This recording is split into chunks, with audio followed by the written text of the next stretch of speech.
6 jours sur 7, ils sont des centaines à faire la queue pour se faire tester dans ce laboratoire de Limoges. Le seul à accueillir sans rendez-vous, l'affluence bat aujourd'hui des records. Là, on va au-delà de ce qu'on a vécu jusqu'à présent. Pour l'instant, nous, on ouvre notre porte. Les gens se font tester, mais ils patientent. Voilà. Les durées d'attente, ça va de 20 minutes à 2 heures selon les jours. Ici, 5000 tests PCR sont réalisés chaque jour. En ce lundi, 30% de ces tests sortent positifs, du jamais vu. Si ce laboratoire absorbe pour l'instant la demande due au raz-de-marée Omicron, ce n'est pas le cas de cette pharmacie située à Isles, près de Limoges.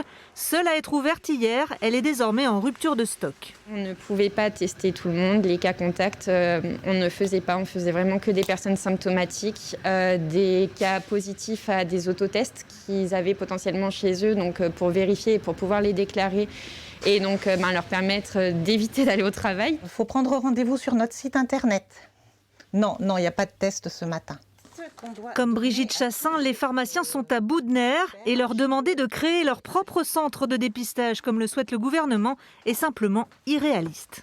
Très honnêtement, je ne vois pas qui je pourrais recruter pour faire fonctionner ce type de centre éphémère, d'autant que je ne sais absolument pas combien de temps ça peut durer. Ça peut durer une semaine, jusqu'à la prochaine annonce du gouvernement, qui réalisera peut-être que c'est totalement irréalisable. Alors, quelle forme va prendre cette montée en puissance des tests? Avec quels moyens?